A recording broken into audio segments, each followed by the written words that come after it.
tous d'être là. Merci beaucoup, Marc Lazare, de participer à ce jour fixe avec nous.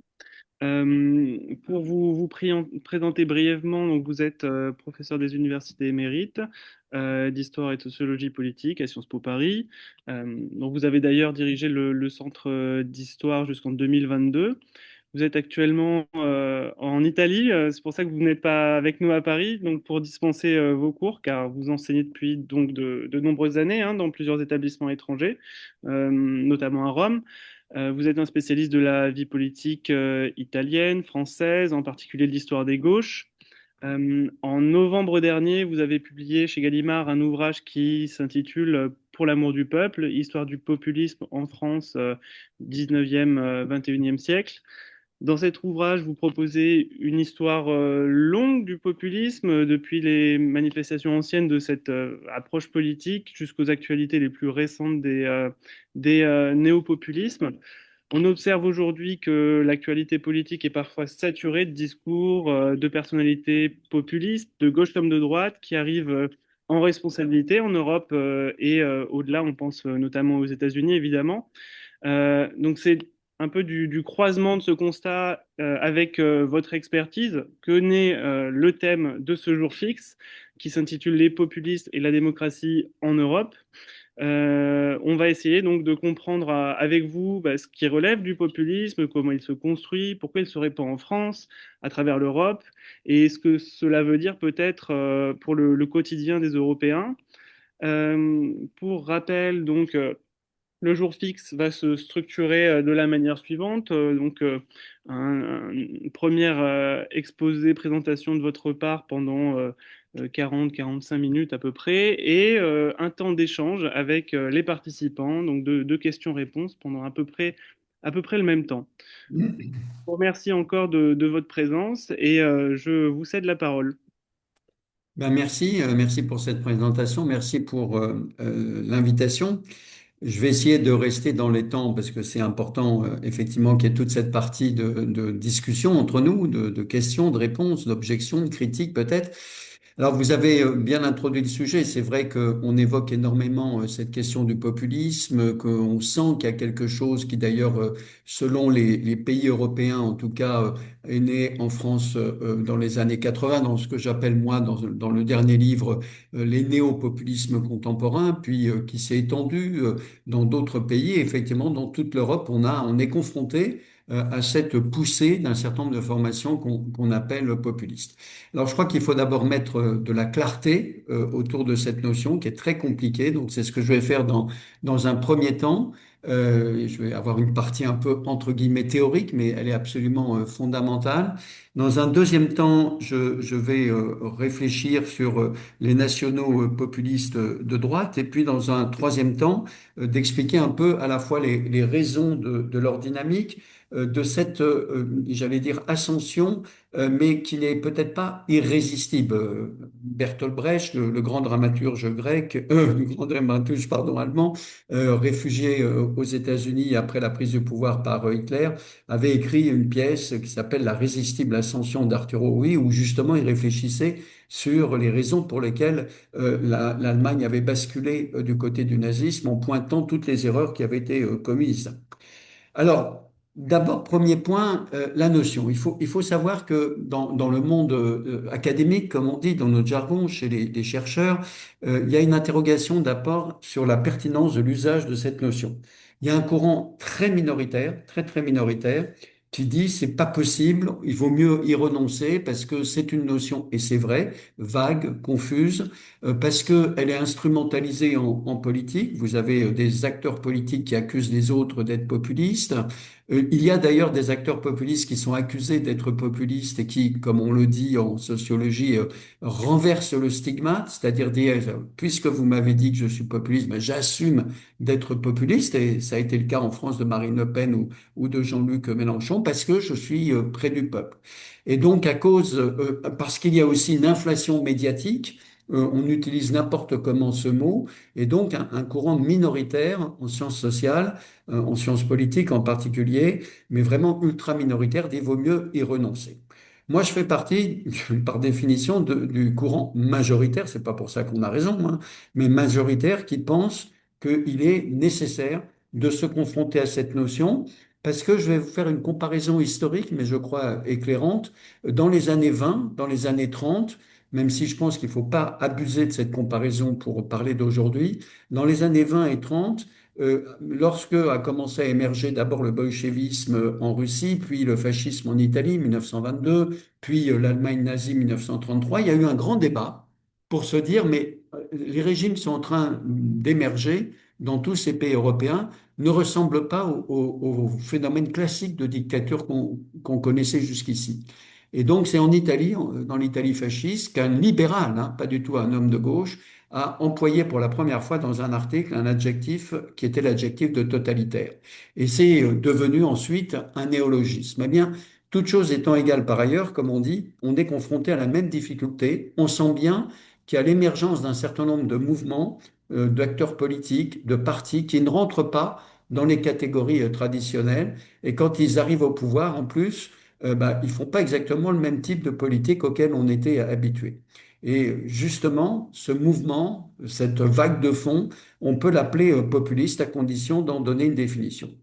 Alors, vous avez depuis des décennies maintenant une énorme production, dans le jargon scientifique, on appelle ça maintenant de la littérature, en sciences politiques, en sociologie, en histoire, en psychologie, en anthropologie. J'ai calculé qu'il y avait plus de 49 000 livres en langue anglaise qui avaient pu être publiés il y a 2 ans, rien qu'en une année. Il y a une quantité d'articles chaque jour qui paraît. Moi, j'ai un système d'alerte sur mon téléphone. J'ai à peu près une alerte de publication de 5 articles en anglais quasiment par jour, pour vous dire l'importance de la publication. Mais si on veut des publications, si on veut mettre un peu d'ordre là-dedans, je crois qu'il y a 3 définitions fondamentales.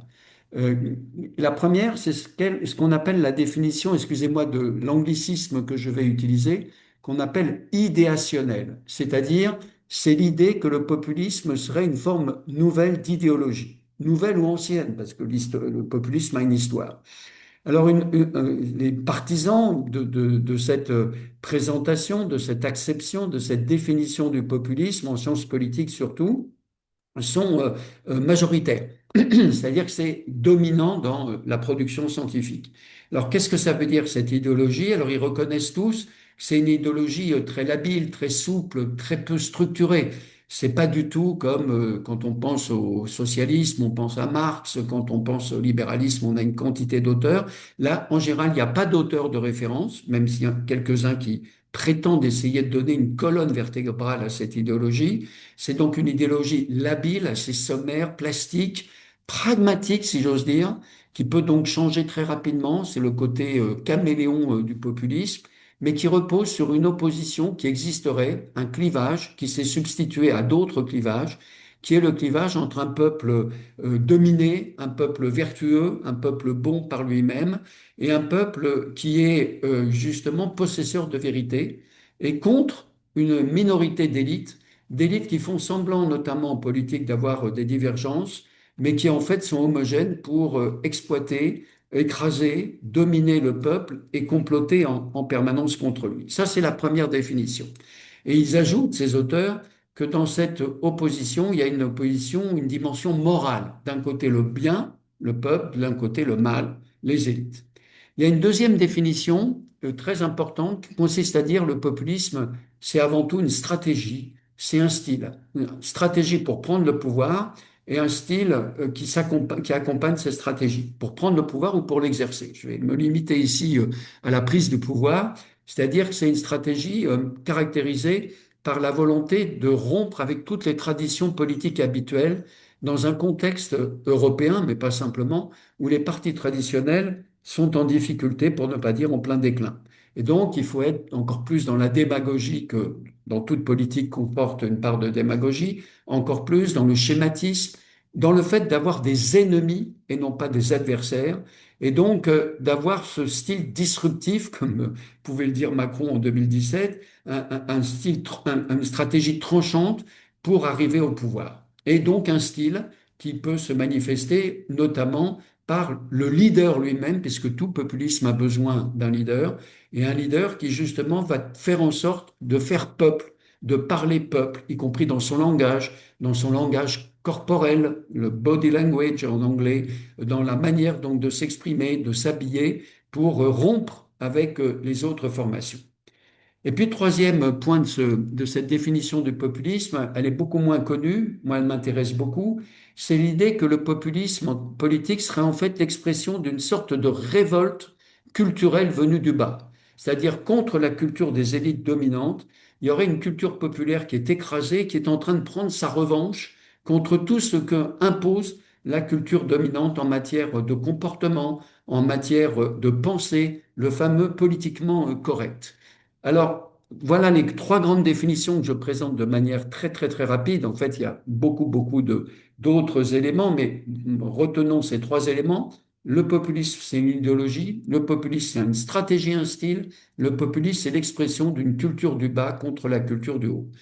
Alors, quand on lit toute cette littérature, et moi, vous l'avez rappelé, je suis à la fois entre l'histoire et la science politique, mon côté historien la reprend le dessus tout de suite, après avoir, disons, beaucoup lu de sciences politiques. C'est-à-dire que ces trois définitions sont utiles, mais à la différence de beaucoup de mes collègues en sciences politiques qui vous demandent en général de prendre parti, est-ce que vous êtes plutôt pour la définition idéationnelle? Est-ce que vous êtes plutôt pour la définition stratégique et de style? Est-ce que vous êtes plutôt pour la définition culturel du populisme? Moi, je crois qu'on peut combiner les trois et tout de suite de montrer qu'il y a sans arrêt, en fait, derrière ces trois notions, beaucoup de nuances, beaucoup de nécessité d'être dans le doigté, si j'ose dire, dans la nuance. Si j'ose dire, je m'inspire beaucoup de ce que faisait François Furet dans son livre sur le communisme, où il utilisait la notion de totalitarisme tout en disant, attention, il faut l'utiliser avec beaucoup de précautions. Je donne un seul exemple, ça va vous parler tout de suite. La définition idéationnelle, le peuple contre les élites, est hyper suggestive. Elle nous permet de comprendre plein de choses, mais elle ne nous permet pas de comprendre ce que fait Bardella actuellement. Elle ne nous permet pas de comprendre ce que fait Bardella actuellement, c'est-à-dire de dire, bah, il n'y a pas simplement le peuple contre les élites, on peut faire une alliance avec une partie des élites, et on a des élites maintenant, intellectuelles, financières, culturelles, économiques, qui se disent pourquoi pas faire accepter la possibilité de la victoire de Bardella, d'où la modération actuellement, si j'ose dire, de Bardella par rapport aux élites, et la tension avec manifestement Marine Le Pen. C'est un seul exemple, mais on pourrait prendre de multiples exemples et j'en prends un deuxième. Le style, j'ai insisté sur le côté justement agressif du leader, le fait qu'il va, par exemple, l'homme ne va pas porter de cravate, eh ben, c'est là aussi avec le Rassemblement national, mais aussi ici avec Giorgia Meloni, c'est tout le contraire. Le leader va essayer d'être comme les autres du point de vue de son attitude pour justement essayer de renforcer sa crédibilité. Donc, vous voyez, prenons ces notions, on les intègre, mais on met beaucoup de nuances. Deuxième élément de réflexion, donc j'ai dit, je prenais les nationaux populistes, ce que j'appelle moi les nationaux populistes, et je vais l'expliquer pourquoi, de droite, et je laisse de côté ici, on pourra y revenir dans la discussion, les nationaux populistes de gauche, et en particulier en France, le cas emblématique et tout à fait spécifique de la France insoumise. Alors, ces nationaux populistes, c'est-à-dire, pour aller très vite, hein, le Rassemblement national en France, Vox en Espagne, les Frères d'Italie et la Ligue ici en Italie, l'AfD en Allemagne, les démocrates suédois, le Parti populaire en Autriche, enfin, la liste est longue. La liste est longue. Ils ont des points communs. Ils ont plusieurs points communs, mais ils ont aussi des différences. Et c'est là-dessus que vraiment je vais insister. Les points communs, c'est d'abord leur nationalisme, par définition. C'est-à-dire que ces populistes considèrent qu'ils peuvent construire un certain type de représentation du peuple, peuvent construire et parler du peuple, notamment le peuple de leur pays, mais c'est un peuple justement qui est caractérisé par le rapport à la nation. Donc c'est des nationalistes. Attention, grande différence par rapport justement aux années 20 ou 30, c'est pas un nationalisme agressif, c'est pas un nationalisme belliciste, c'est au contraire un nationalisme défensif, défensif contre la globalisation, défensif contre l'Europe, défensif contre ce qu'ils appellent, pour beaucoup d'entre eux, le grand remplacement, les vagues migratoires. Mais c'est un nationalisme et ça veut dire que le peuple va être défini par ce rapport à la nation. C'est ceux qui appartiennent à cette nation de deux façons. D'une part, par leur descendance ethnique, c'est ce qu'on appelle la définition ethnoculturelle. Donc, vous êtes français, italien, allemand, par les liens du sang, par les liens du sang, parce que vous avez des ascendants justement qui sont nationaux, et d'autre part parce que vous êtes supposé vous reconnaître dans une tradition immémorielle qui est très longue, de très longue durée, et qui est conçue comme uniquement endogène. C'est-à-dire, par exemple, si on prend le cas français, c'est de Clovis à Marine Le Pen, en passant par Jeanne d'Arc, Louis XIV, que vous voulez, mais sans jamais intégrer ce qui fait la grandeur de la culture française, c'est-à-dire sa capacité d'assimiler, de s'enrichir de tant et tant d'apports extérieurs. Donc d'abord, c'est des nationalistes. Ensuite, c'est un élément tout à fait important, c'est ce qu'on appelle, c'est un terme qui vient de l'anglais, des nativistes, c'est-à-dire c'est ceux qui considèrent que dans un pays, ce qui l'emporte avant tout, c'est ceux qui justement sont d'origine ethnique nationale. Et donc, c'est la primauté partout de tous ces nationaux populistes au prime all'italiani, comme on dit ici, d'abord les Italiens, la priorité nationale dans le cas du Rassemblement national. Petite parenthèse, ça nous montre bien la longue continuité qu'il y a entre le Rassemblement national et l'extrême droite depuis le 19e siècle. Le slogan des ligues de la fin du 19e siècle, c'était la France aux Français. Alors aujourd'hui, c'est on est chez nous, mais c'est la même chose. Donc c'est cette idée qui a une prééminence. De toute façon, les sociétés certes sont diverses, ils le reconnaissent eux-mêmes, c'est bien un des motifs de leur existence, mais justement, contre cette diversité, c'est la priorité à ceux qui sont nés français ou italiens, nés nationaux. Troisième point commun, c'est la critique de l'Union européenne. Bien sûr, ils sont tous critiques de l'Union européenne. Plus aucune de ces formations, sauf l'AfD, qui envisage encore un éventuel référendum sur l'appartenance de l'Allemagne à l'Union européenne, plus personne ne veut sortir de l'Union européenne, même s'ils étaient tous enthousiastes au moment du Brexit. Mais depuis, ils ont changé pour deux raisons fondamentales. La première, c'est qu'ils voient que la majorité des Européens, malgré toutes les critiques qu'ils font à l'Europe, préfèrent rester en Europe. Et d'autre part, surtout dans la zone euro, parce que les Européens sont beaucoup plus attachés, à la limite, à la monnaie unique, justement, qu'à la réalité politique de l'Union européenne. Donc, ils sont critiques de l'Union européenne, mais j'introduirai des nuances tout à l'heure. Ils ne veulent plus en sortir et ils ne veulent plus sortir de la monnaie unique pour ceux qui sont dans la zone euro. Quatrième point commun, c'est l'hostilité à l'immigration. Bien sûr, c'est, si j'ose dire, leur fonds de commerce, c'est leur priorité, c'est la priorité de leurs électeurs. Ça, c'est incontestable. C'est pas la priorité dans les différents pays européens des préoccupations des Européens, pas du tout, même si ça arrive en troisième ou quatrième position. Hein, d'abord, en général, le pouvoir d'achat, ensuite les questions de santé, troisièmement, des questions socio-économiques diverses et variées selon les pays. L'immigration est en quatrième position, mais elle est en tête dans tous les électorats de cette formation. Et donc, ils sont en même temps anti-islam. Je reviendrai dans un instant là-dessus parce qu'on va introduire des déonces. Et évidemment, cinquième point, ils sont hostiles à la gauche. Au contraire, la gauche, c'est justement cet ennemi qu'il faut éliminer, métaphoriquement, symboliquement pour le moment, et en particulier tout ce que véhiculerait la gauche, le wokisme, la théorie du genre, c'est des éléments tout à fait importants. Briser, ça c'est une grande formule qu'on retrouve partout, briser l'hégémonie culturelle de la gauche qui, selon ses formations, existerait à la fois dans le monde universitaire comme dans le monde des médias. Dernière caractéristique commune, là je vais peser mes mots, une tendance à l'illibéralisme. Attention, j'emploie pas la notion d'autoritarisme, illibéralisme, c'est-à-dire ces deux choses hein, dans la production scientifique qu'on a, en particulier les travaux d'une Française qui est maintenant ici à la Louis, d'où je vous parle, à Rome, qui s'appelle Marlène Laruelle. C'est d'abord une forme d'idéologie qui conteste tout le libéralisme, non pas simplement le libéralisme politique, mais le libéralisme culturel et sociétal, et qui en revient à des valeurs traditionnelles. Et d'autre part, c'est des régimes illibéraux comme on en a connu, on l'en connaît encore en Hongrie. Et donc, c'est une tendance à ça, mais pour une raison très simple. c'est parce qu'elles découlent de leur réflexion théorique, et c'est en ce sens-là que l'approche dite idéationnelle est intéressante, c'est que comme les leaders et comme ces partis prétendent incarner le peuple, et qu'ils sont le peuple, ils ne peuvent admettre que le peuple est divisé. Or, la démocratie, c'est la reconnaissance des divisions au sein du peuple, qui se résout pacifiquement, normalement, par le vote et par le fait qu'il y a des majorités et des minorités. Mais eux, comme ils ont cette propension à prétendre qu'ils incarnent le peuple, ils ne peuvent pas admettre qu'il y a des divisions au sein du peuple, donc ils ont besoin de constituer ceux qui s'y opposent comme des ennemis anti-nation, anti-peuple. Et donc, de ce fait même, quand ils arrivent au pouvoir, ils peuvent avoir cette tendance, et ça a été ce qu'on a connu en Pologne et ce qu'on a encore connu avec Victor en Hongrie, à justement appliquer ce que Tocqueville appelait de la démocratie en Amérique, la tyrannie de la majorité. J'ai gagné les élections, j'incarne le peuple, je peux faire ce que je veux, puisque j'ai été loin par le suffrage universel. Alors, une fois qu'on a dit ça, on peut se dire, c'est impressionnant, il y a une forme, il y a une cohésion, et certains parlent d'une internationale réactionnaire, à commencer par notre président de la République. Je pense que c'est beaucoup plus compliqué que cela.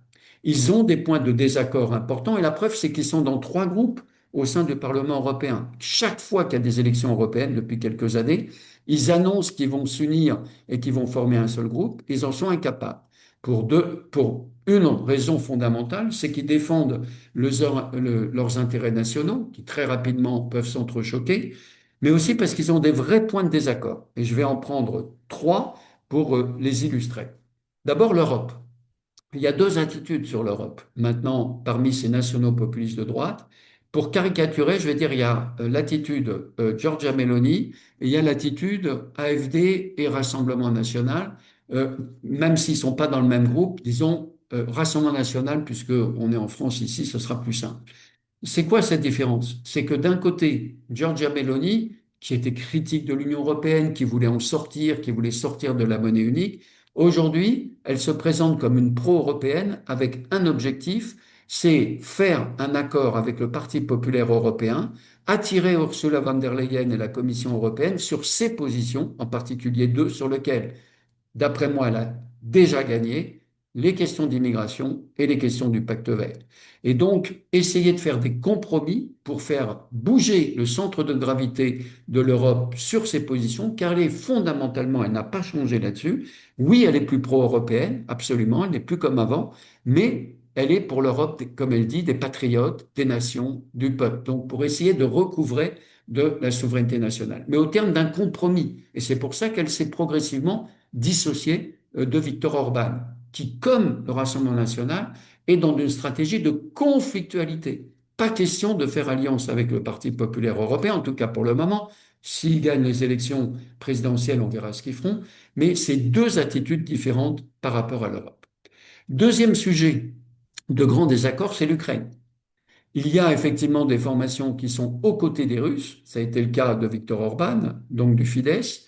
C'est l'attitude très ambiguë du Rassemblement national par rapport à la guerre en Ukraine. Et au contraire, c'est la position qu'a Giorgia Meloni contre la Ligue de Matteo Salvini, alors qu'elle est en coalition gouvernementale avec ce parti. Elle, depuis l'invasion par les Russes de l'Ukraine, donc dès février 2022, elle était à l'opposition, mais elle a soutenu la position du gouvernement à l'époque de Mario Draghi, et depuis, elle a été tout à fait aux côtés de Zelensky et du peuple ukrainien. Elle a décidé de soutenir l'Ukraine, d'envoyer des armes, et j'allais dire de manière, je vais employer un adjectif qui va vous paraître peut-être choquant, courageuse, parce que ça voulait dire qu'elle s'est affrontée à la Ligue dans sa coalition gouvernementale, mais aussi aux partis d'opposition, le mouvement 5 étoiles, le Parti démocrate de centre-gauche, contre les intérêts des chefs d'entreprise italiens qui ne demandent qu'une chose, c'est que la paix soit négociée au plus vite, parce qu'ils veulent reprendre leur business avec les pays d'Europe centrale, avec l'Ukraine et avec la Russie, et contre la majorité d'une opinion publique ici, d'où je vous parle en Italie, majoritairement pacifiste. Donc, elle n'a pas varié d'un poil là-dessus. Et donc, on voit bien ici les désaccords qui peuvent exister sur des sujets fondamentaux de géopolitique. Troisième point, c'est sur les questions de valeur, parce que le simplisme et le schématisme médiatique consistant à dire ben, tous ces nationaux populistes, justement, sont autoritaires, sont réactionnaires, etc., doivent être nuancés par le fait que c'est pas au même nom, c'est pas au nom des mêmes valeurs que le combat contre l'islam, qui pour eux, pour tous ces nationaux populistes, est absolument fondamental, se fait. Alors vous allez dire, c'est la même chose, ils sont tous contre l'islam, certes, mais il y a des distinctions. Et on va illustrer ces distinctions. Pour Viktor Orban, le Fidesz, pour l'AfD en Allemagne, quelle que soit, voyez-vous, l'appartenance de ces partis à des groupes différents au Parlement européen, pour Fratelli d'Italia ici, pour Vox en Espagne, je connais beaucoup moins bien le cas du Portugal, pour la Ligue ici, c'est au nom de Dieu, famille, patrie. C'est la trilogie de Viktor Orban, c'est la trilogie ici de Giorgia Meloni et c'est la trilogie de la Ligue. Pourquoi? Parce que l'idée fondamentale, c'est que l'Europe a perdu ses fondements, a perdu sa raison d'être, a perdu son âme, parce qu'elle a renoncé aux valeurs chrétiennes, parce qu'elle a détruit la famille traditionnelle et parce que justement, elle empêche la pleine expression de la souveraineté nationale, le culte de la patrie, l'orgueil de la patrie. Donc, c'est en ce nom, quand bien même on arrive à des situations ubuesques, puisque Alice Weidel, la dirigeante de l'AfD, est une femme lesbienne revendiquée qui a adopté deux enfants avec sa compagne qui est sri-lankaise. Giorgia Meloni a eu un enfant hors mariage. Matteo Salvini, si j'ai bien compté, en est à son deuxième ou troisième divorce.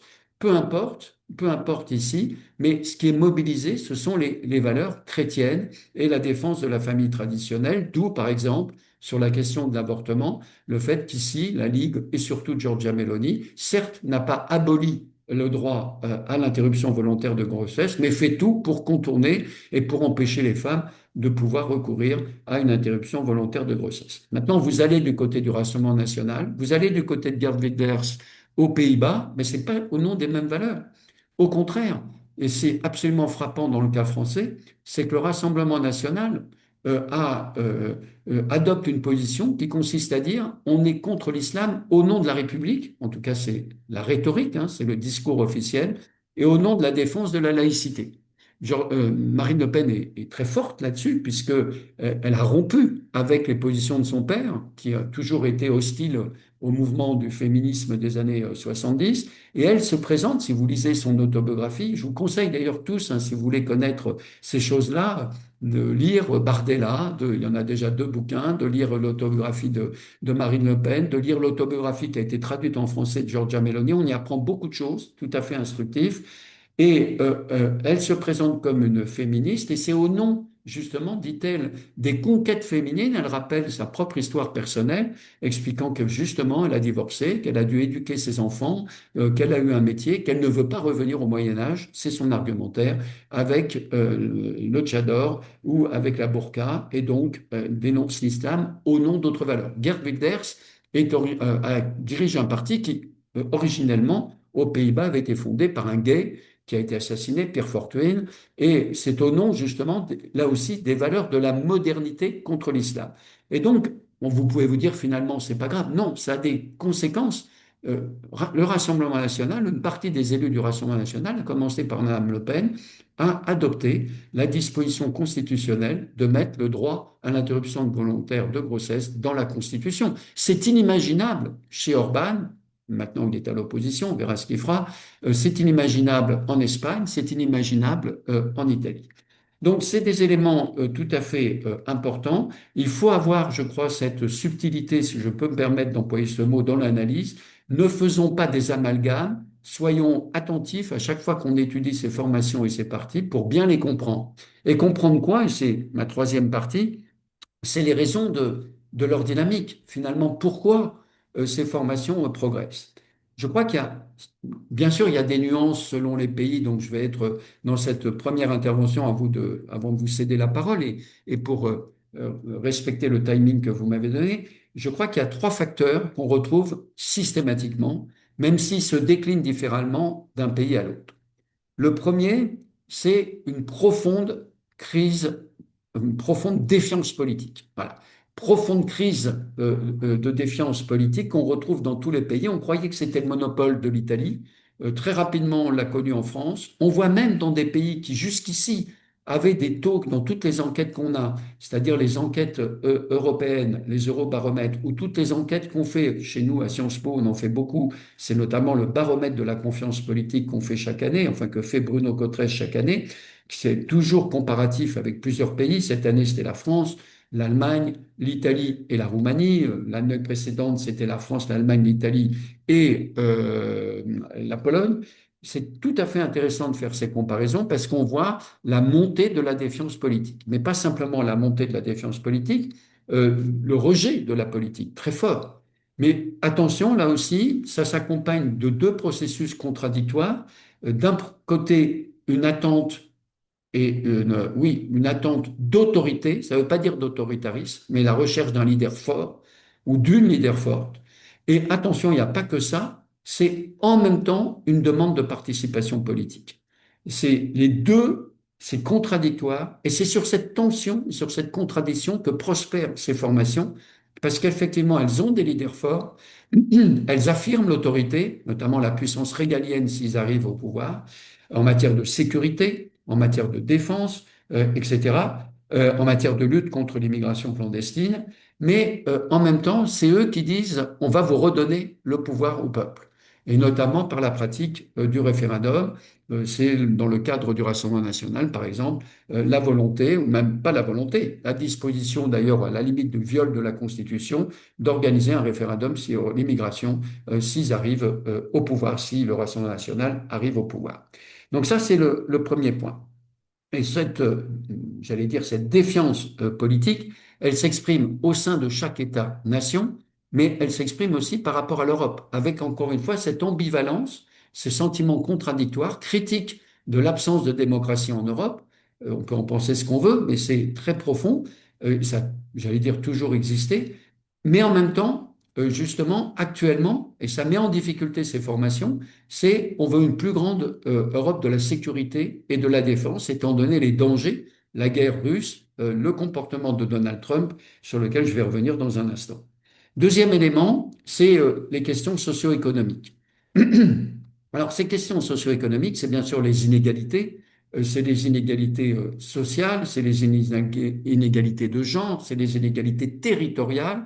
C'est ce sentiment, justement, qu'il y a des inégalités très fortes auxquelles les partis politiques traditionnels ne répondent pas. Mais inégalités, ou aussi situation de chômage, mais surtout précarisation et sentiment de toute une partie de cette population, d'une population qui souffre, que les partis traditionnels ne les défendent pas, ne s'intéressent pas à eux, sont préoccupés que d'eux-mêmes, c'est ce qu'on voit dans les enquêtes, et par conséquent, recherche de nouveautés et possibilités pour ces formations, alors là aussi avec des variantes très importantes.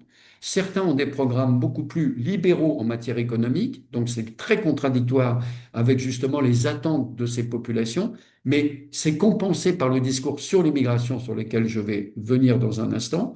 Et puis, sinon, c'est une politique plus sociale, y compris ici d'ailleurs que Giorgia Meloni est en train de faire, surtout après sa défaite au référendum sur la justice, où elle essaye de lancer un certain nombre de programmes sociaux. Et puis, troisième point, c'est le domaine sur lequel, évidemment, en général, quand on l'aborde, c'est toujours hypersensible, c'est les questions d'identité, j'allais dire, et les questions identité culturelle. Et évidemment, c'est cette grande question liée à la diversité de plus en plus croissante de nos sociétés, caractérisée par un déclin démographique très fort. Et d'ailleurs, quand vous rentrez dans le détail, et on a des très belles enquêtes là-dessus, où vous voyez la corrélation qu'il y a entre les zones d'affaissement démographique et la montée en puissance de ces formations. Donc, effectivement, il y a cette diversité, il y a la question de l'immigration, rejetée massivement par les Européens, avec ce problème du modèle d'intégration aux crises, les deux modèles principaux qu'on a en Europe, dit multiculturel d'un côté et l'autre qui n'est pas un modèle, c'est l'exception française, hein, que l'on connaît bien. Et puis, effectivement, cette interrogation très forte sur mais qu'est-ce qu'on est aujourd'hui? Qu'est-ce qu'on est dans ces sociétés de plus en plus diversifiées? Est-ce que je suis avant tout basque? Est-ce que je suis provençal? Je vois qu'il y a des habits de la Provence, donc je les salue. Est-ce qu'on est avant tout provençal? Est-ce qu'on est français? Est-ce qu'on est européen? Et vous le déclinez dans des pays où il y a encore plus, j'allais dire, d'enracinement régional ou local. Est-ce qu'on est avant tout habitant de Florence, toscan, italien ou européen?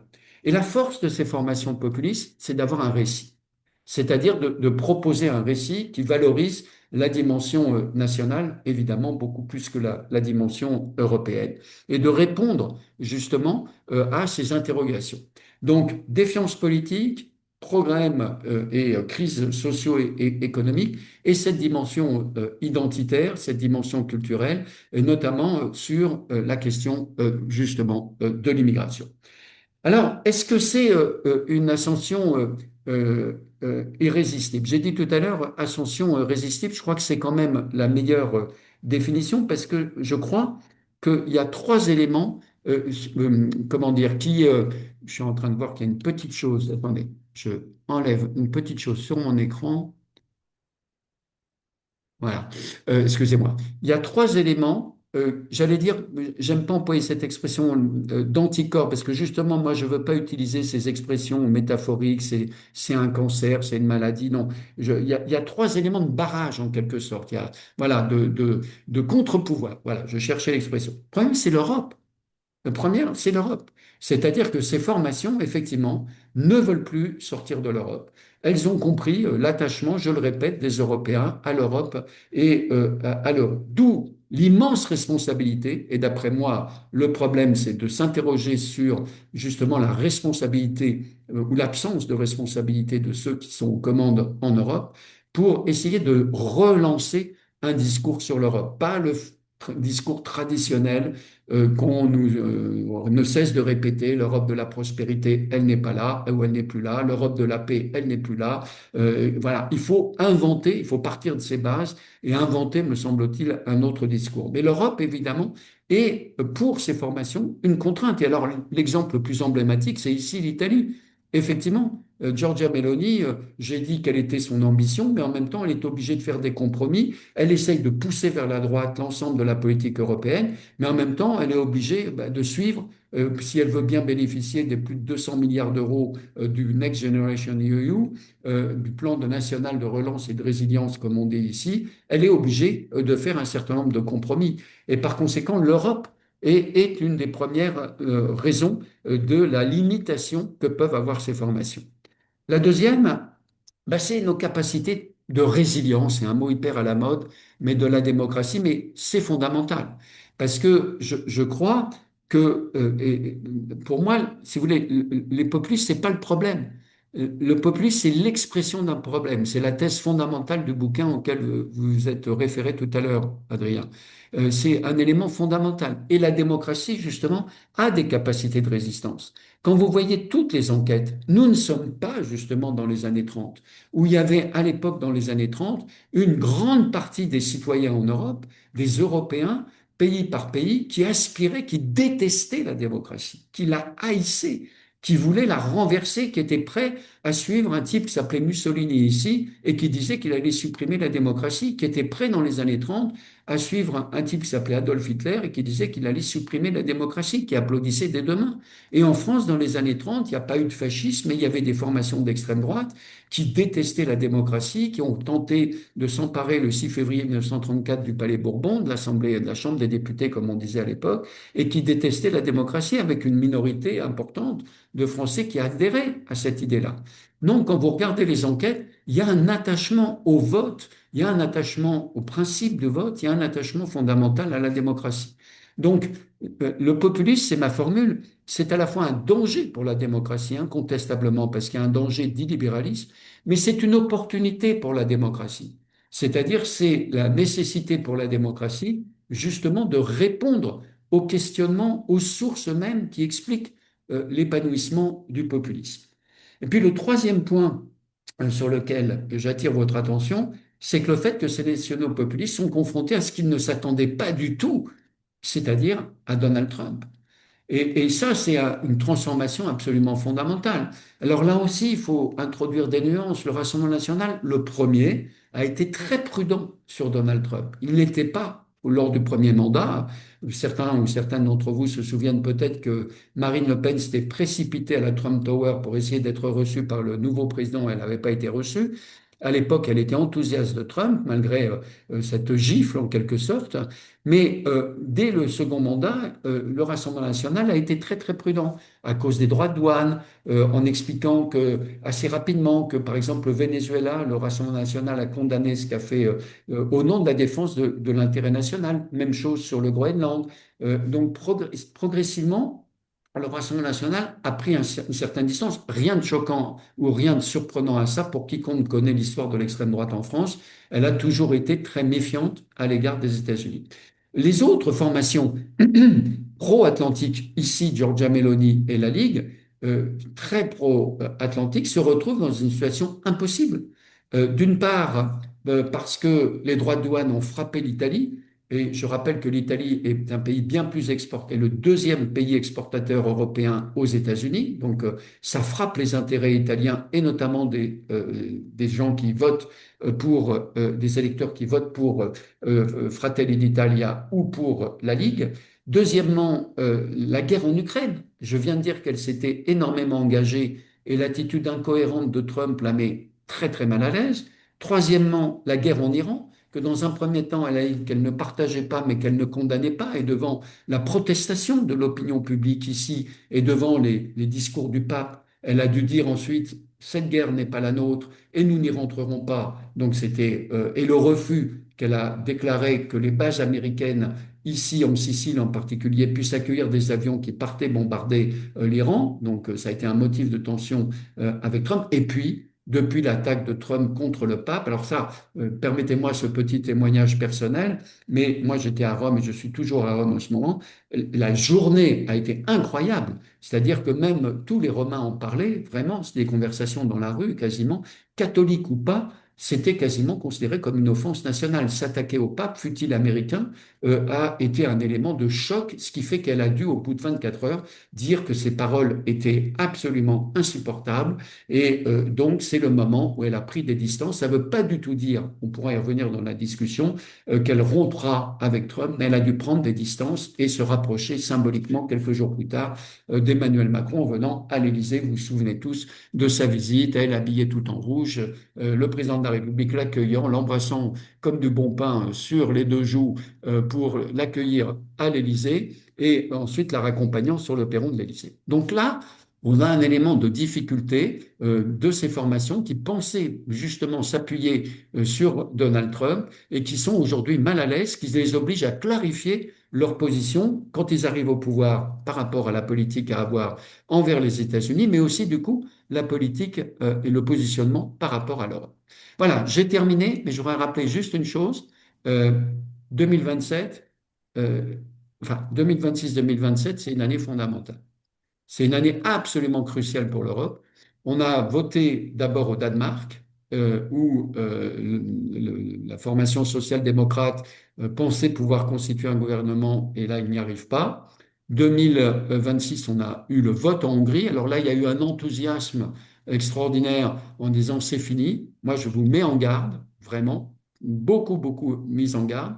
Et pensons, projetons-nous l'année prochaine, parce qu'on est obsédé en France par le vote en France. Mais on va voter à la présidentielle en France, on va voter en Italie, on va voter en Espagne et on va voter en Pologne. Et je vous fais, histoire de vous mettre le moral dans les chaussettes, un scénario noir. Imaginons que le RN gagne en France, que Giorgia Meloni soit maintenue en Italie, qu'en Espagne, le Parti populaire et Vox fassent une alliance, qui est tout à fait envisageable, et qu'en Pologne, droit et justice reviennent au pouvoir, ce qui, dans les enquêtes d'opinion, n'est pas le cas pour le moment. Qu'est-ce que fera l'Europe en 2027 dans ce cas-là? Je suis désolé de terminer avec cette note particulièrement pessimiste, mais qui est une probabilité qu'on doit envisager. Merci beaucoup, Marc Lazare, pour cet exposé extrêmement complet, très intéressant, qui, je pense, ouvre énormément de pistes de discussion. Est-ce qu'on a déjà des première question, peut-être Oui, bah, il y en a du côté des Parisiens qui sont avec moi dans la salle. Je vais vous demander de vous rapprocher vers moi pour la poser, comme ça vous l'entendrez correctement. Non, non, c'est bon. Oui. Non, non. Il est là, le micro. Oui, caméra qui fait le micro. Oui, non, mais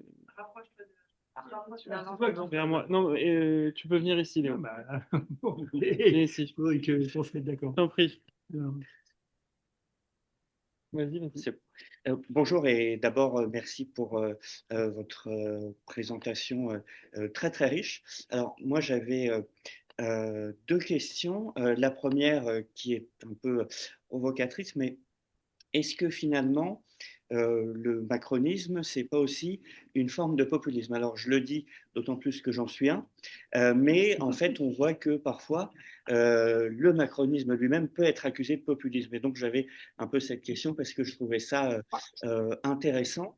La deuxième, vous avez évoqué la question de, de la, de l'identité qui a effectivement une importance et j'ai l'impression qu'elle est un petit peu sous-estimée de manière générale par les partis politiques.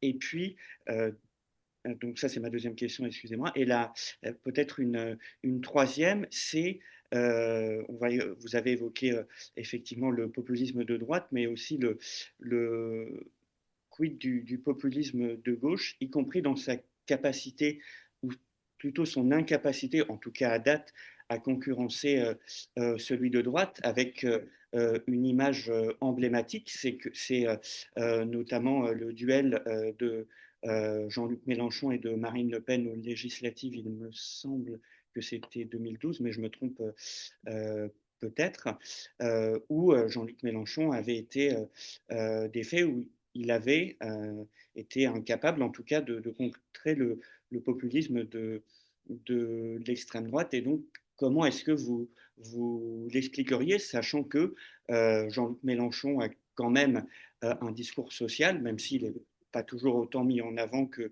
ne pouvaient l'être les partis populistes de gauche auparavant. Voilà, c'était mes trois questions et en tout cas, je vous remercie pour votre intervention. Je réponds à chaque question.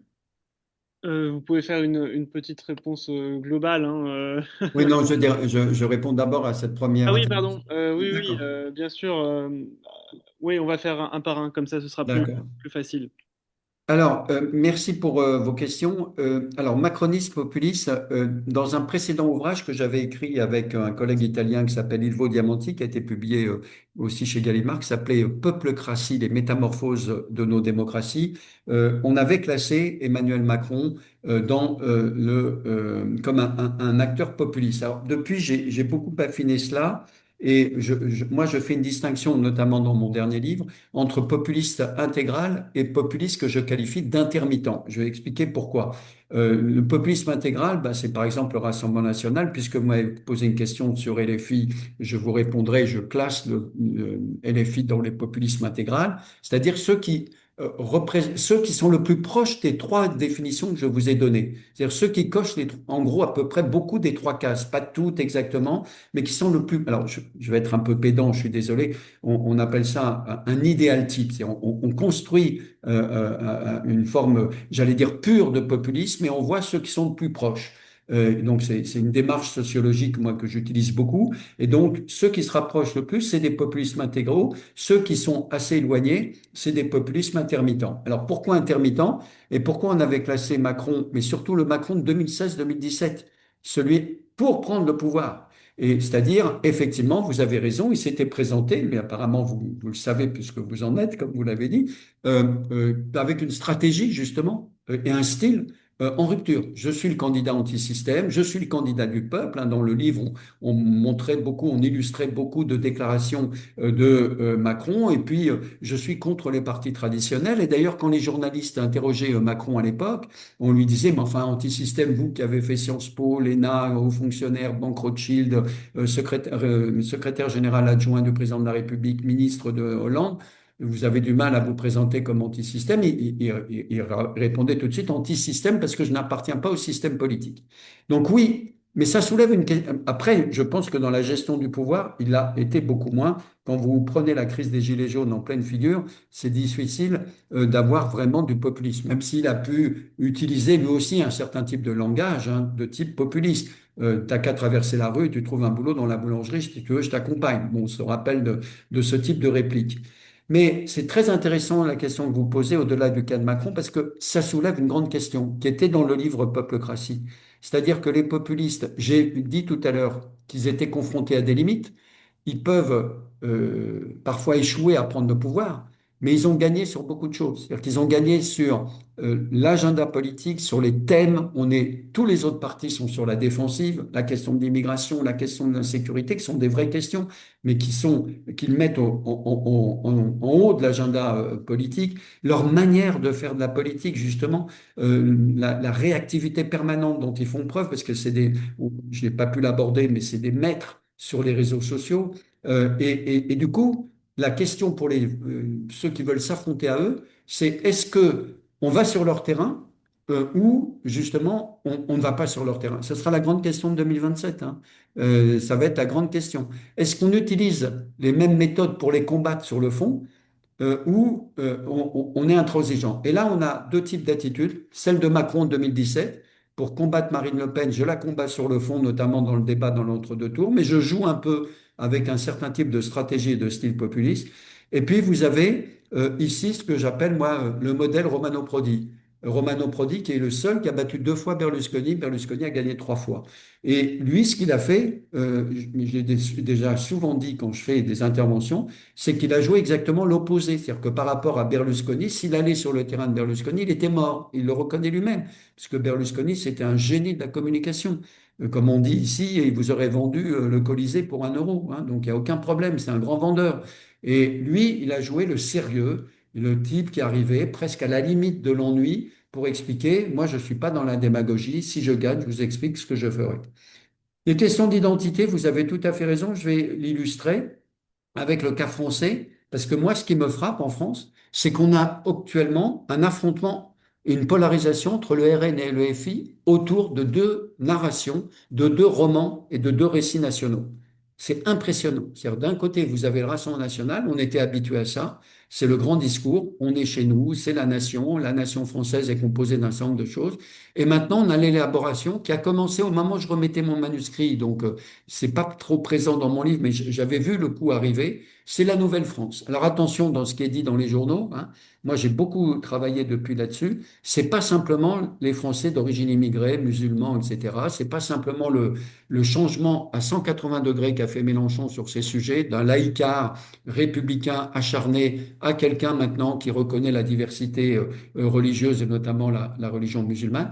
Il y a aussi la dimension sociale. Attention, hein. Clémence Guettet, qui est la co-responsable de l'Institut de la Boétie, qui est un formidable laboratoire d'idées de la France insoumise, où il y a plein de sociologues qui travaillent pour eux, elle explique très bien qu'il y a une partie sociale, il y a ceux qui gagnent moins de 1 150 euros, il y a les précaires, il y a les ubérisés, et puis il y a la France de la diversité. Et ça, c'est la Nouvelle-France. Et ça va très loin dans les analyses de Mélenchon. Mélenchon lit beaucoup. Mélenchon est quelqu'un s'est nourri de travaux de sciences sociales, très intéressants ce qu'il raconte. Et donc, je vais vous résumer cet affrontement. C'est d'un côté la vieille France, c'est ce que dit LFI, et de l'autre côté, c'est pas question de cette France ouverte à tous les vents et à tous les horizons et à toutes les diversités. Et le cas le plus emblématique que j'ai vu, c'est un meeting à Évry-le-Courcouronne, j'en parle pour l'amour du peuple, qui est pendant les élections européennes, ou oui, les élections européennes, il y a Mélenchon qui est avec le député local de l'Évry-Courcouronne, et il y a un public, et le public est très divers, on est dans la banlieue parisienne, et donc le député de la France insoumise a une idée, on le surnomme le Robespierre de la République, Léo Aumont il s'appelle, et il regarde la foule et dit, levez la main tous ceux qui ont des ascendants étrangers. Il y a une forêt de mains qui se lève, et il dit, ben voilà, on est chez nous.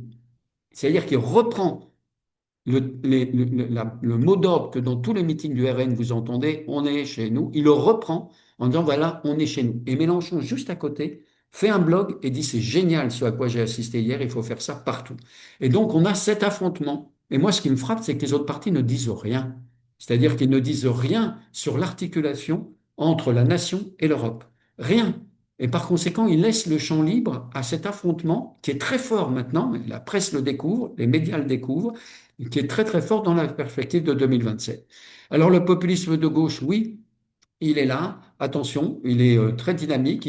Je ne suis pas d'accord pour dire qu'il est uniquement sur la diversité, je le répète. Il y a une dimension sociale très forte chez Jean-Luc Mélenchon, qui a un électorat populaire, différent de celui du Rassemblement national. C'est plutôt les classes moyennes dites entre guillemets inférieures. Je suis désolé d'employer cette expression, les classes moyennes de catégorie B, comme on dit dans la fonction publique. C'est tout ce qui est autour des villes, dans les villes aussi. C'est très peu dans les zones rurales et très peu dans les petites et les moyennes villes. C'est un électorat très spécifique et un électorat de la jeunesse, mais pas n'importe quelle jeunesse. Moi, j'ai fait une enquête pour l'Institut Montaigne là-dessus. C'est une jeunesse qui est frustrée, à juste raison d'ailleurs, et déçue par le fait qu'ils ont obtenu des diplômes et que quand ils rentrent sur le marché du travail, ils n'arrivent pas à trouver le travail à la hauteur de leurs aspirations. Et là-dessus arrive Gaza. Et par conséquent, effectivement, ça a été la grande mobilisation, la cause palestinienne aujourd'hui, et comme la cause vietnamienne pour ma génération. C'est absolument évident, avec bien sûr des tas d'interrogations qu'on peut se poser sur le contenu de l'organisation de cette solidarité avec la Palestine et de la critique d'Israël.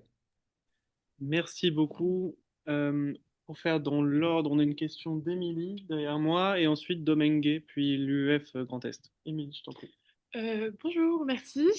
J'avais une question qui est que j'avais plein de questions, mais celle qui me vient là, c'est euh, on parle énormément du récit et de la stratégie. Quand un des grands enjeux et un des grands moteurs du vote pour l'extrême droite, c'est des gens qui se retrouvent globalement sur des conditions socio-économiques qui peuvent se ressembler. Est-ce que la question du fond et de la politique économique, mais pas uniquement, euh, peut jouer un rôle? Enfin, est-ce que ce n'est qu'une question de narration et de comment est-ce qu'on de packaging et de projet qui est vendu, ou est-ce que finalement euh, le fond est quelle politique et vous en avez parlé, mais le choix du RN d'aller soit plus vers du libéralisme, vers plus de protectionnisme et d'interventionnisme, est-ce que ça jouera un rôle? Ou est-ce que ça peut jouer pencher dans la balance de choix? Non, vous avez raison, vous pointez un vrai problème en tout cas pour le RN, parce que la politique de Marine Le Pen, pas celle de son père et pas celle de Bardella, c'était ce qu'on appelle, d'ailleurs, c'est une politique inspirée de ce qui se passe dans les nationaux populistes de Scandinavie. C'est de là qu'est venue l'expression que je vais employer en Suède en particulier. Il y a en Danemark le Parti populaire, en Suède les démocrates de Suède, c'est leur nom, pratique ce qu'on appelle le chauvinisme social. Social chauvinism. Et c'est l'idée, on va justement s'adresser à ces catégories en situation de souffrance économique et sociale, et on va faire une politique sociale, puisque la social-démocratie a eu tendance à moderniser le welfare, moderniser l'État social, faire un certain nombre de réformes qui ont réduit l'ampleur et la générosité du système social, on va le prendre à notre compte, mais réservé aux nationaux. Mais réservé aux nationaux. Et c'est un élément, effectivement, qui a eu une audience forte, y compris dans les catégories populaires. Bah oui, c'est nous qui en profiterons et c'est pas c'est pas les autres. Et donc, les autres, c'est les étrangers. Sachant que quand vous regardez les enquêtes d'opinion, l'électorat de ces formations, en particulier, c'est vrai en France, en Italie, dans les pays que je vous ai indiqués dans le baromètre de la confiance politique, quand vous posez une question, sur la défiance. J'ai parlé tout à l'heure de la défiance politique, c'est ce qu'on appelle la défiance verticale. Mais vous avez aussi la défiance horizontale. Elle est extrême dans les électorats des nationaux populistes de droite. C'est-à-dire, je me méfie de mes voisins et je me méfie de l'autre et je me méfie encore plus de l'étranger.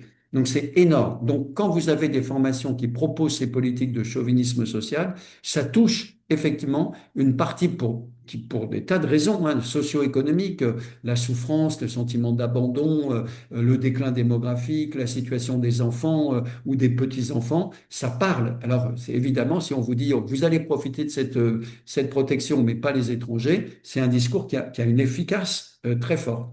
Alors, je disais, oui, le Rassemblement national est là, va devoir choisir, parce que manifestement, Jordan Bardella est dans une attitude de plus en plus, je recherche un contact avec une partie des élites pour avoir de la crédibilité. Il s'inspire beaucoup de ce qui existe ici en Italie, hein, il est marqué par par l'expérience de Giorgia Meloni, et donc, il va falloir à un moment donné qu'il tranche. Et ils sont très embêtés, ça cristallise sur la question de la réforme des retraites. Il vient de donner un long entretien à la presse allemande, à la Frankfurter Zeitung. Je ne l'ai pas lu, mais j'ai eu des échos. Et quand le journaliste allemand lui dit, mais alors, la retraite à 62 ans ou pas? Et il dit, oh là là, il va falloir étudier ce dossier.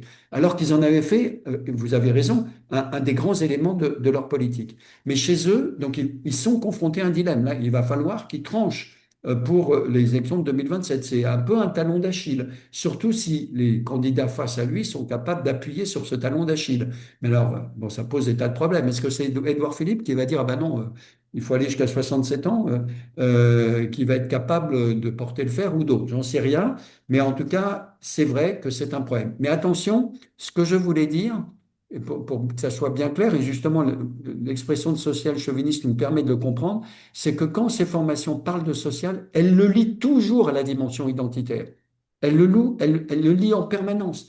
C'est-à-dire qu'elles ne dissocient pas les choses. Elles disent éventuellement on peut faire des politiques sociales, mais immédiatement ça s'accompagne d'un discours attention à condition que ça ne constitue pas ce qu'ils appellent un appel d'air pour les migrants, pour la migration. Bon, donc c'est ça leur rhétorique. Donc c'est pour ça qu'en permanence, ils lient les questions socio-économiques aux questions identitaires et culturelles. Merci beaucoup. On a une question maintenant de Domingue. Oui, ben le bonsoir, bonsoir, c'est Doumen, j'ai mon prénom en occitan, puisque comme vous l'entendez quand je parle Désolé. en français. Non, mais c'est normal. Comme vous l'entendez quand je parle en français, on repère facilement quelle est ma région d'origine ou presque. Je voulais juste réagir par rapport à deux notions qui ont été employées, avec lesquelles je suis toujours un peu mal à l'aise d'une certaine manière, qui sont celles d'identité et celles de nation et de nationalisme. Puisque donc vous l'avez compris, je suis un autonomiste occitan. Si vous me demandez ma nationalité, j'aurais tendance à dire que je suis de nationalité occitane, même si franchement c'est le cadet de mes soucis. Je suis citoyen de l'État français, mais certains de mes compatriotes sont citoyens de la République italienne, d'autres sont citoyens du Royaume d'Espagne, et très heureux de l'être d'ailleurs, et puis quelques-uns, on en parle moins, sont de la principauté de Monaco, puisque mon peuple s'étend sur plusieurs États-nations. En général, j'ai l'impression que quand on parle de nationalisme et de national-populisme, on fait surtout référence au nationalisme des États-nations, qui, je vais le dire brutalement, ne nous aiment pas. Et quand on parle d'identité, ne nous aiment pas, nous, les minorités nationales. Et quand on parle, et je prendrai deux exemples récents qui montrent le rôle que nous pouvons jouer, justement, nos minorités nationales.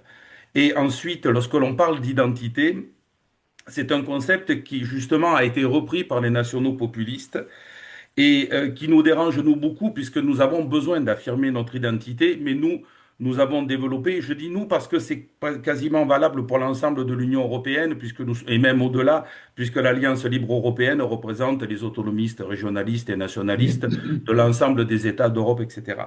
Et cette notion d'identité, nous la portons en tant qu'identité ouverte, c'est-à-dire que, pour résumer, on n'est pas le produit d'un sol, mais de l'action qu'on y mène. C'est pas de moi, c'est d'un philosophe occitan, et ça nous va très bien. Et mes amis corses vous diront la même chose, les Écossais pareil, les Catalans également, et au Pays Basque également. Et justement, ce qu'on constate à l'heure actuelle, c'est que, j'ai pas cité ces pays-là par hasard, c'est que face à la montée des nationaux populismes, que ce soit les dernières victoires au Pays de Galles de mes camarades du Plaid Cymru et également en Écosse du Scottish National Party, mais aussi en Irlande du Nord du Sinn Féin en alliance, certes avec les unionistes, mais ça c'est la particularité de l'Irlande du Nord, mais au Pays Basque, en Catalogne également, et pour l'instant en Corse, les nationalistes, du moins ce qui se définissent comme tels, des minorités nationales, qui sont en réalité des autonomistes avec ce concept d'identité ouverte, ont plutôt tendance à constituer une barrière face à la montée des nationaux-populismes et parce qu'ils essaient de combiner un ancrage territorial, une identité qui se veut historique, mais qui accepte volontiers les apports de l'extérieur, parce que je suis désolé, mais même dans le discours soi-disant ouvert de Mélenchon, il y a une haine violente de tout ce qui pourrait remettre en cause le roman national français, du moins à son niveau, au niveau de son état-major. Au niveau local, on arrive à faire de jolies choses avec certains militants de la LFI, mais au niveau national, c'est impossible.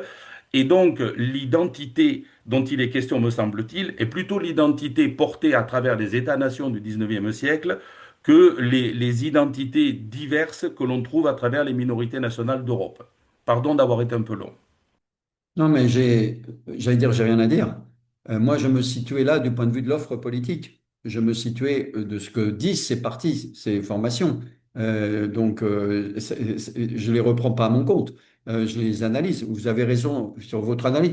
J'aurais peut-être certains doutes, mais là, je suis dans la polémique, hein. Je suis pas tout, je suis pas très convaincu par le grand caractère ouvert de l'identité des organisations nationaliste corse. Mais bon, je ne veux pas polémiquer trop et je ne voudrais pas non plus encore être plus polémique en vous rappelant l'histoire du mouvement nationaliste breton dans les années 30 et pendant la Seconde Guerre mondiale. Donc je ne vais pas engager ce débat-là, mais encore une fois, je me situais ici dans l'offre politique, hein, c'est-à-dire la conception que ces formations ont effectivement de la nation. Oui, vous avez raison. C'est pour ça qu'on les appelle des nationaux populistes. Ils sont dans le cadre de l'État-nation. Ils pensent que c'est l'élément fondamental et quand ils pensent peuple, encore une fois, c'est un peuple qui, selon eux, appartient à la nation. Alors après, ça les met dans des situations, c'est intéressant parce que en France, le Rassemblement national est assez centralisateur. Il est assez jacobin. Vous avez raison. La France insoumise, vous avez aussi raison. Jean-Luc Mélenchon, de ce point de vue-là, pourrait faire penser au Parti communiste, quoique le Parti communiste, dans les années 30 et dans les années 70, avait fait des alliances avec des formations nationalistes, régionalistes. Par exemple, ici en Italie, c'est un gros problème, parce que Giorgia Meloni, tradition fasciste d'où elle vient, même si je considère qu'elle n'est pas du tout fasciste hein, aujourd'hui, mais la tradition fasciste d'où elle vient affirme l'unité nationale, et en même temps, elle est alliée avec la Ligue, qui elle aussi a changé, qui est beaucoup plus nationale, mais qui en même temps un vieux ADN régionaliste et demande une réforme pour donner encore plus de pouvoir aux régions. Donc, elle oscille en permanence entre ces deux tensions, d'un côté la dimension nationale, de l'autre côté redonner plus de pouvoir aux régions pour satisfaire son allié. Merci beaucoup. On a une question de l'UF Grand Est.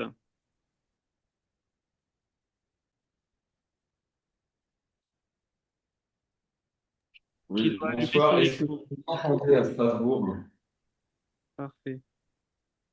Très bien. Merci beaucoup, bonsoir et merci Monsieur Lazare. Vous avez mentionné en propos conclusif que l'un des barrages justement au discours national-populiste, c'était d'utiliser l'Europe, ou plutôt de relancer un discours qui soit innovant sur l'Europe.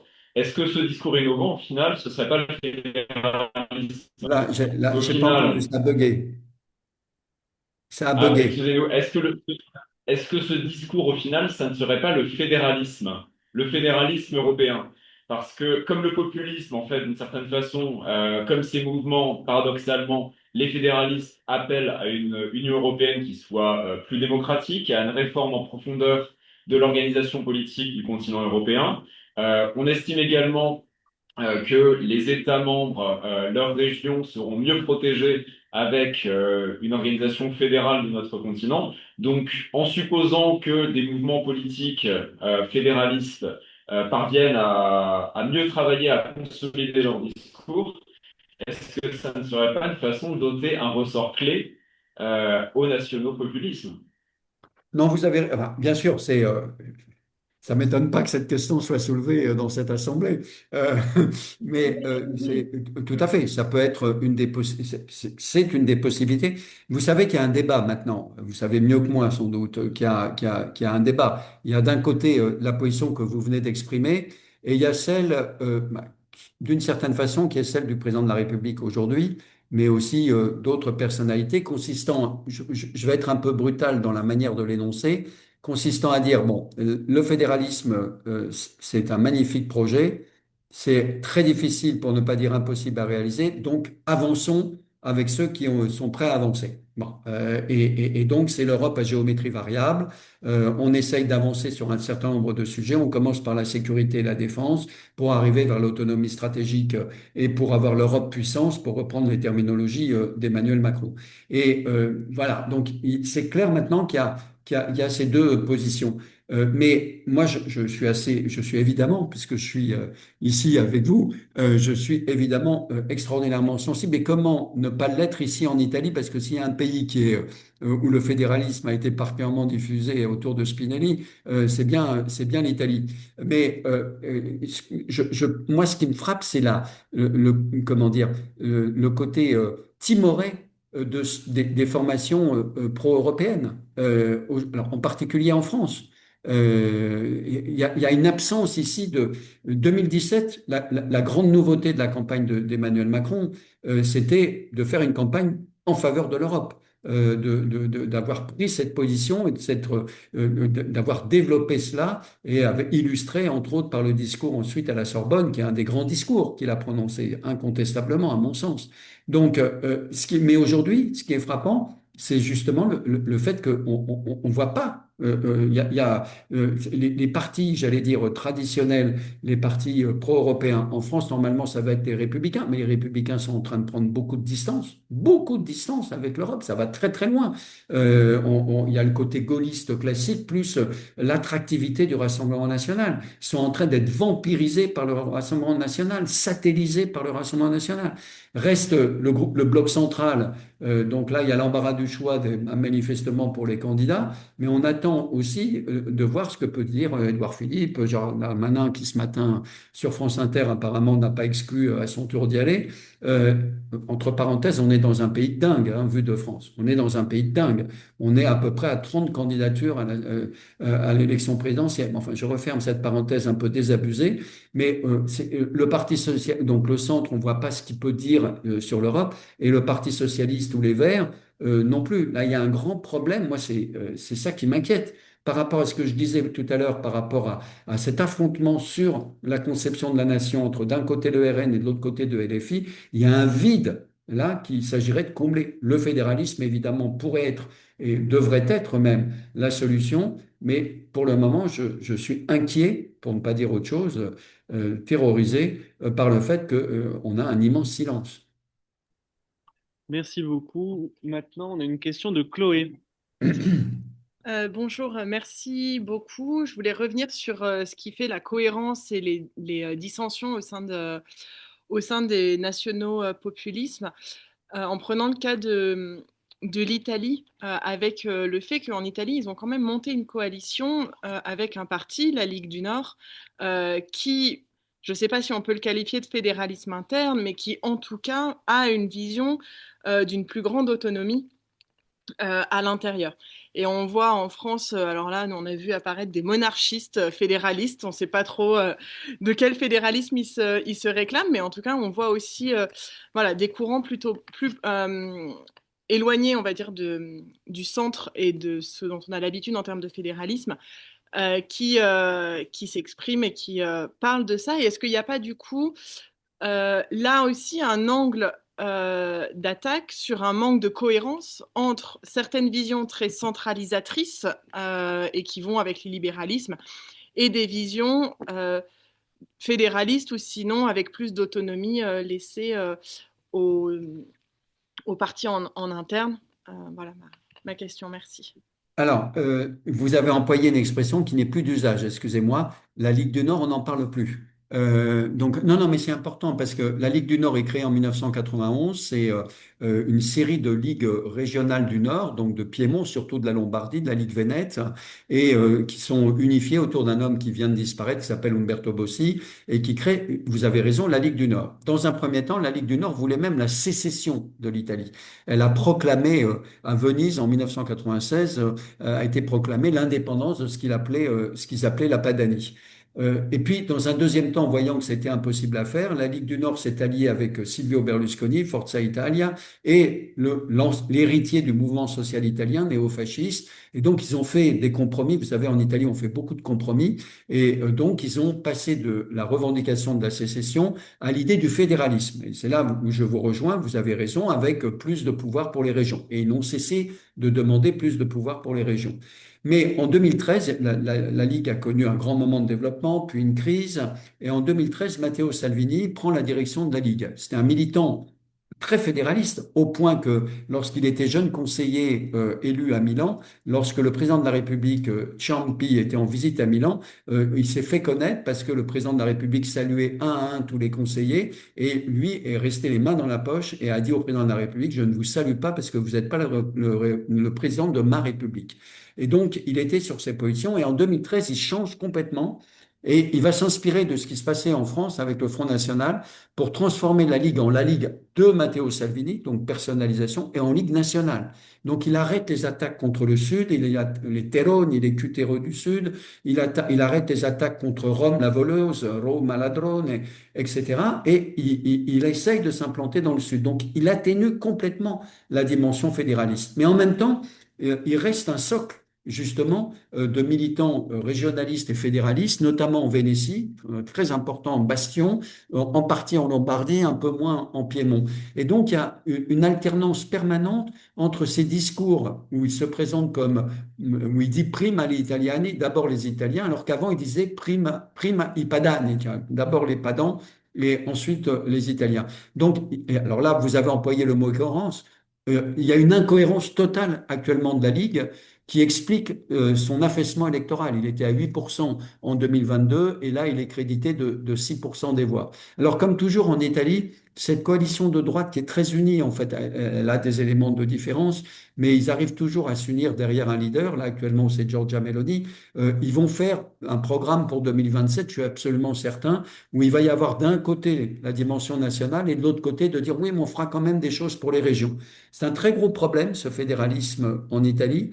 Parce que comment il est compliqué à cause de la division territoriale entre le nord et le sud de l'Italie. C'est-à-dire comment faire un fédéralisme, comment aller éventuellement vers une Italie fédérale. L'opposition n'est pas nette là-dessus, hein, le Parti démocrate, le mouvement 5 étoiles, pas très net là-dessus, sans que ça se fasse au détriment des régions les plus en difficulté, donc les régions du Sud. Parce qu'une partie du fédéralisme de la Ligue du Nord, c'était le fédéralisme des riches. C'est-à-dire les régions riches, on ne va plus donner de l'argent pour les régions pauvres. Donc c'est un vrai problème. D'une certaine façon, on peut dire qu'il y avait un dévoiement de l'idée originelle du fédéralisme parce que ça se retournait contre les populations du Sud. Et d'ailleurs, au référendum sur la justice, c'était impressionnant. Giorgia Meloni, qui historiquement, son parti était implanté, le mouvement social italien était un parti implanté dans le Sud, elle a perdu le Sud. C'est à plus de 60% qu'en Sicile, à Naples, en Sardaigne, en Campanie, dans tout le sud de l'Italie, ils ont voté contre la réforme de la justice, qui était en fait une sanction de Giorgia Meloni, parce que la population du Sud se sent abandonnée justement par ce gouvernement. Merci beaucoup. On a une question de Michel maintenant. C'est Catherine. Ou Catherine. Ça va être Catherine. Bonjour, merci Monsieur Lazare pour votre conférence et également pour être venu aussi à Lourmarin. On avait déjà fort apprécié votre intervention et les Lourmarinois l'avaient beaucoup apprécié. Moi, je voulais savoir si comment vous pourriez nous aider un petit peu par rapport à ce challenge politique et toutes ces angoisses que l'on a et que vous avez et que l'on partage sur le futur français en 2027. Euh, je, pour ma part, je ne sais pas si vous serez d'accord, je crois aussi qu'il ne faut pas oublier peut-être la notion, bien sûr, de l'histoire et de la psychanalyse. C'est-à-dire, moi, je peux quand même pas m'empêcher de penser à l'histoire de l'Europe et le populisme, les nationalismes, c'est bien beau, mais on sait quand ça commence et comment ça commence, mais on ne sait pas où ça s'arrête et on ne sait pas quand ça s'arrête. Et donc, pour moi, je trouve quand même qu'il faut toujours revenir à Freud, malaise dans la civilisation. Et donc, moi, je vois aussi le populisme comme un désir, comme primaire, tribal, hein, de revenir à un mythe de la Gaule, à un mythe de la Grande France, à un mythe. Tout ça, ce sont des mythes quand même. Contre évidemment des démocrates, enfin moi ce que j'appelle les démocrates, qui sont plus dans la complexité et aussi dans la culture, hein, parce qu'il ne faut pas quand même oublier que par opposition à ce cri primal qui est quand même pour moi le nation- le nationalisme, l'Europe, c'est quand même la culture, c'est-à-dire que c'est un sacré pareil, hein, de dialoguer avec des cultures différentes, des ethnies différentes, etc., etc. Et, euh, et justement, le gros problème maintenant, c'est, ben, on est souvent d'accord de dire comment répondre à une question complexe, notamment sur l'Europe, face à des questions qui sont posées par le Rassemblement national qui sont très simples et qui sont souvent très variées, hein, parce qu'il y a mille raisons de voter Bardella, souvent, et pourtant elle se résume à un seul homme. Comment opposer la complexité de l'Europe à tout ça et en parler simplement, quoi. C'est ça, il faut trouver la personne qui pourrait simplement parler simplement de questions complexes. Voilà. J'ai pas de réponse à votre question, chère Catherine, parce que alors moi, ma posture, c'est la posture du chercheur. C'est-à-dire que je considère que si je peux apporter quelque chose, c'est justement des éléments de connaissance qui ensuite peuvent être ou pas utilisés par ceux qui sont en politique. Après, moi, quant à moi, je sais ce que je pense et je sais ce que éventuellement je peux faire. Mais en tant que chercheur, je cherche justement à donner des éléments de connaissance pour ceux qui ensuite veulent, si j'ose dire, oui, veulent agir. Alors, je partage, oui, le nationalisme, on le sait, où ça mène. Vous avez tout à fait raison. Sur les questions de culture, je crois qu'il faut qu'on soit prudent, parce que le problème, c'est que vous soulevez un point très intéressant, parce qu'une des caractéristiques de l'électorat, par exemple aujourd'hui du RN, c'est pas partout, mais en tout cas du RN, c'est que depuis 2022 et 2024, il est présent maintenant dans toutes les catégories sociales, sauf les retraités avec une bonne retraite, avec un haut niveau d'instruction et habitant les grandes villes. Partout maintenant, le RN pénètre. Partout, il est présent. Bien sûr, bien plus fort dans les catégories. Alors, vous êtes dans le sud, c'est un certain type d'électorat. Vous le savez, on en avait parlé à Lourmarin. C'est un autre électorat dans le nord et dans l'est de la France, un électorat beaucoup plus populaire. Mais une des caractéristiques communes, c'est le faible niveau d'instruction. Ça, c'est fondamental. C'est-à-dire que Or, le problème, c'est justement qu'il faut être attentif à ne pas aggraver cette sécession, ce gap, ce fossé culturel et d'instruction qui peut apparaître justement. Le populisme comme la culture du bas contre la culture de haut. Ah ouais, vous êtes des experts, vous savez, et nous, on est des cons. Eh ben justement, on va vous prouver qu'on est des cons, hein. Alors, je vais être polémique, hein, puisque vous m'y poussez un peu en cette fin de réunion. Je suis désolé, je vais peut-être choquer des gens, mais une certaine députée écologique dont je ne citerai pas le nom, qui dit qu'il faut arrêter, que l'homme doit se déconstruire et doit arrêter de faire des barbecues, bah, voilà, ça c'est un merveilleux cadeau aux formations populistes, parce que c'est vraiment la bonne parisienne, même si elle est originaire du Nord, cette dame, qui donne un certain nombre d'instructions aux pauvres crétins qui, une fois par semaine, comme avait dit d'ailleurs le dirigeant du Parti communiste, moi je préfère quelqu'un qui cherche, je voudrais bien que tout le monde puisse avoir accès à de la bonne viande. Bon, donc il faut faire attention à ça. Puis c'est le journaliste britannique qui venait du Parti travailliste, qui a évolué ensuite, qui fait cette opposition un peu caricaturale entre les gens qui sont everywhere et les gens qui sont somewhere. C'est-à-dire, nous, effectivement, nous qui sommes ici, on se promène, on peut, même si on a des revenus parfois différents, mais on prend un avion, peut-être trop d'ailleurs, ou un train, on va se déplacer en Europe, on parle des langues, effectivement, on rencontre des gens, et puis il y a les gens qui sont enracinés dans le territoire et qui sont à l'écart du processus de la globalisation, qui l'ont pris en pleine figure, qui se considèrent, qu'on a considéré comme incompétents, qu'on a considéré comme incapables de s'adapter, et c'est sur cette population que prospèrent ces mouvements. Donc il faut faire très attention, je crois, effectivement, à ne pas, comment dire, justement, à ne pas avoir peur du peuple. Voilà. Je dis pas du tout que c'était votre position, hein, mais je crois qu'actuellement, un des grands problèmes d'une partie des élites, c'est que les élites ont peur du peuple. Oui, elles ont peur du peuple.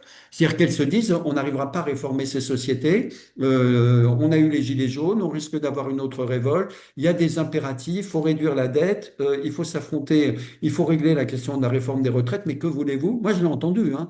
Qu'est-ce que vous voulez qu'on fasse avec cette population? Donc, il faut vraiment faire très attention à ça. Et l'autre point sur lequel j'ai pas de réponse, que vous soulevez un point tout à fait fondamental, c'est celui de comment échapper à ce schématisme, à cette simplification, notamment accentuée par les réseaux sociaux, alors qu'effectivement, il y a des problèmes complexes. C'est-à-dire comment rendre attractif ce qui est complexe, et notamment pour l'Europe. J'ai pas de réponse à ça, et on a intérêt à en trouver une rapidement.